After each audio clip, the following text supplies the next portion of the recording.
बिल्कुल, किस्सा मैं सुनाता हूँ। मैं पहली बार जब एएन शर्मा जी के यहाँ गया कोचिंग के लिए, मुझे मेरे नजफगढ़ के कोच थे शशि काले, वो लेकर गए।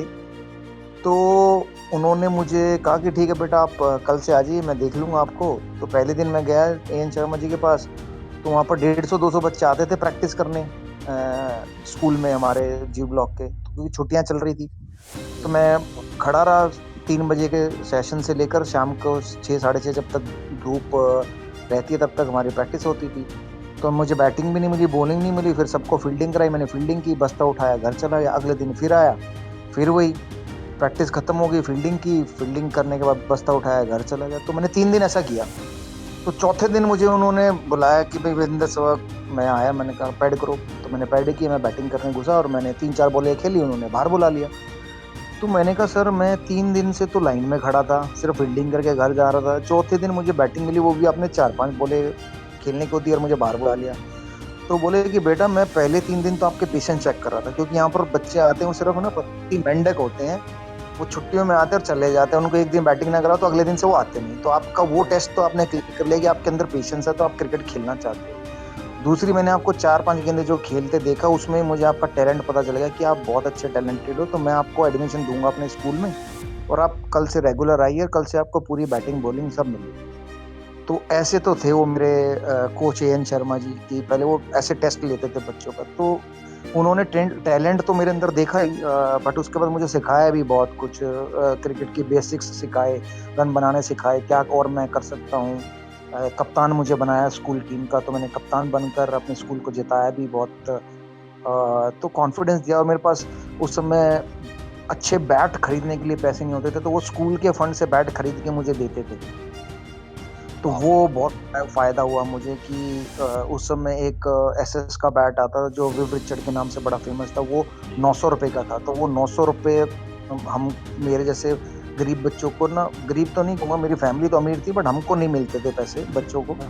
तो 900 रुपए जुटाने के लिए लगभग साल भर लग जाता था। तब उस साल में इकट्ठे होते थे 900 रुपए, फिर वो 900 रुपए का बैट खरीद सकते थे। तो इमेजिन करो कि उस समय मीडियम डायनामिक पावर सुपर आया था जो 2200 रुपए का बैट था।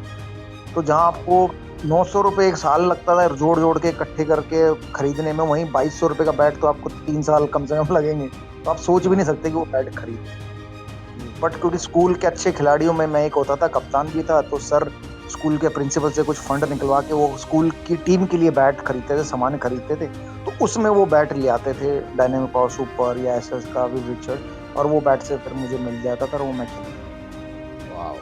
वाह। सो पूरे देश की ओर से एएन शर्मा जी को सलाम और उनका बहुत बहुत धन्यवाद कि इतना बड़ा हीरो उन्होंने देश को दिया। लेकिन एक और शख्स है जिनका चर्चा बहुत कम होता है, शायद उनकी कहानी बहुत पाजी, मद्रास क्रिकेट क्लब के सतीश शर्मा जी, उनका बहुत बड़ा इन्फ्लुएंस रहा आपकी जिंदगी और करियर पर। यार, मेरी जिंदगी में मुझे शर्मा ही मिले हैं। पहले एएन शर्मा जी, सतीश शर्मा जी, इवन यहाँ तक कि कई कुछ लड़कियां मिली, वो भी शर्मा ही थी पहले से पहले मेरे करियर में। तो शर्माओं से पीछा नहीं छूटा है। नहीं, नो डाउट, अगर मुझे, मैं आज इस मुकाम पे बैठा हूँ कि आपसे मैं बात कर सकता हूँ, तो शायद उसका श्रेय ज्यादातर नहीं, एक ही आदमी जाता है, और वो है सतीश शर्मा जी। उनको नीलू जी कहते थे। और वो DDCA, Delhi district cricket association के उस समय शायद जॉइंट सेक्रेटरी होते थे। और वो अपना खुद का क्लब चलाते थे, मद्रास क्रिकेट क्लब। और उससे वो खुद भी खेलते थे लीग मैचेस। तो मैं जब जामिया मिल्लिया इस्लामिया में पढ़ रहा था और वहाँ पर जामिया के लिए प्रैक्टिस करता था, वो सुबह सुबह वॉक करने आते थे। तो लगभग 7, 7:30 बजे वो वॉक करने आते थे, और 8:30, 9 बजे तक वो वॉक करते थे ग्राउंड में जामिया के। और हमारी पहली क्लास, मेरी पहली क्लास जामिया पे 7:30 बजे होती थी उर्दू की। तो वो मुझे 7:30 की क्लास अटेंड करने आना पड़ता था उर्दू की, जो कि मेरी समझ में बिल्कुल नहीं आती थी। वो इसलिए क्योंकि अगर मैंने उर्दू की क्लासेस अटेंड नहीं की तो मुझे एग्जामिनेशन में बैठने नहीं दिया जाएगा, एग्जाम्स में बैठने नहीं दिया, इसलिए वहां पर अटेंडेंस लगानी जरूरी थी उर्दू की क्लासेस में। तो वो 7:30 से 8 बजे तक मैं क्लास अटेंड करता था, 8 बजे फिर ग्राउंड पे आता था, फिर मैं अपनी प्रैक्टिस, हमारी शुरू होती थी यूनिवर्सिटी की, और उसकी प्रैक्टिस करता था। तो मुझे वो प्रैक्टिस करते हुए सतीश शर्मा जी देखते थे। तो उन्होंने देखा कि जो मैंने बैटिंग की नेट में, तो सेंटर विकेट पे नेट लगवाया, और मैं बड़े आराम से प्यार से छक्के मार रहा हूँ जामिया में। जामिया का ग्राउंड ना फिरोजशाह कोटला से बड़ा है। तो जो भी छक्का वाह। मारूं वो सारे जामिया ग्राउंड, क्रिकेट ग्राउंड के बगल में ही एक फुटबॉल ग्राउंड, तो सारी बॉल उसमें जा गिर रही थी। तो वो वॉक करते करते रुक गए और उन्होंने मेरी बैटिंग देखी 15-20 मिनट। और जब मैंने नेट वेट खत्म किया, मैं आराम से बैठा गप्पे मारा था यार दोस्तों के साथ, तो वो आए और उन्होंने बोला कि बेटा इधर आओ। तो मैं उठ के गया, मैंने कहा हाँ जी सर। तो उन्होंने कहा कि आप कहाँ से खेलते हो? मैंने कहा सर मैं क्रांति स्टार क्रिकेट क्लब से खेलता हूँ। तो उन्होंने कहा कि आप मद्रास क्लब से खेलोगे मेरे क्लब से? मैंने कहा सर मैं डिसीजन नहीं लेता, मेरे कोच डिसीजन लेते हैं कि मैं किस क्लब से खेलूंगा। तो वो एएन शर्मा जी से आप बात कर लीजिए, मैं क्रांति स्टार से खेलता हूँ, क्योंकि वो उस क्लब के बच्चों को भी प्रैक्टिस कराते हैं। तो उन्होंने कहा अच्छा, तो उन्होंने कहा उनका नंबर दे दो। मैंने उनका नंबर दे दिया। तो उन्होंने एन शर्मा जी से बात की, और एन शर्मा जी को ये मालूम था कि सतीश शर्मा जी जो नीलू जी हैं वो ज्वाइंट सेक्रेटरी हैं दिल्ली डिस्ट्रिक्ट क्रिकेट एसोसिएशन में, तो वो शायद हेल्प कर सकते हैं वीरू की अंडर 19 स्टेट खिलाने में, क्योंकि तब तक मैं अंडर 19 स्टेट खेला नहीं था। मैं सिर्फ ट्रायल पे जाता था और मुझे सिलेक्ट नहीं करते थे और मैं आ जाता था वापस। तो फिर नीलू जी के क्लब से मैं जब मद्रास क्रिकेट क्लब से खेला और मैं लीग खेलनी शुरू की, मैंने काफ़ी रन बनाए, काफ़ी 100 बनाए, और वो खुद भी खेलते थे, तो उनको मैं बड़ा पसंद आया। तो उनका मैं one of the favourite cricketer हो गया था क्लब का। तब वो मुझे उन्होंने सिलेक्शन के लिए भेजा था अंडर 19 की, कि भाई आप ट्रायल्स पे जाओ। तो मैं ट्रायल्स पे जाता था और वहाँ गया, सिलेक्टरों ने मुझे 4-5 बॉलें देखी, मैंने छक्के मारे 3-4, एक रोक ली और मैं बाहर आ गया। और उसके बाद उन्होंने मुझे दोबारा कभी बुलाया नहीं। तो उनको बड़ा अचंभा हुआ, क्योंकि उन्होंने मुझे खेलते हुए देखा था। तो उन्होंने कहा बेटा आपका सिलेक्शन नहीं हुआ? मैंने कहा नहीं सर, मेरे को तो 500 में भी नहीं बुलाया। 1000 बच्चे आते हैं, 1000 500 होते हैं, फिर 200, फिर 100, फिर टीम बनती है। मैंने कहा मेरा तो 500 में काम नहीं आया।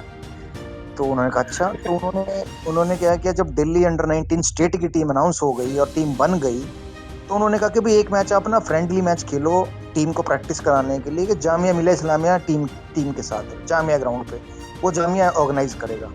तो उन्होंने जो हमारे डीपी साहब थे नूर मोहम्मद जी, उनको बोला कि भाई आप इनविटेशन भेजिए। तो उन्होंने इनविटेशन दे दिया मैच खेलने के लिए। तो 40 ओवर का मैच रखा गया।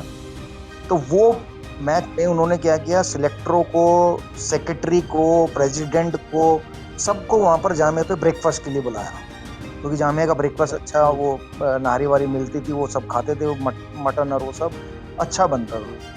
तो उन्होंने बुलाया और हमने टॉस जीता जामिया ने, और पहले हमने बैटिंग की। तो जब मैं बैटिंग करने जा रहा था तो उन्होंने मुझे रोका बाउंड्री में, बेटा आज तो ये सारे बैठे हैं यहाँ पर, प्रेसिडेंट, सेक्रेटरी, सिलेक्टर, इनको दिखा देखो आज क्या चीज।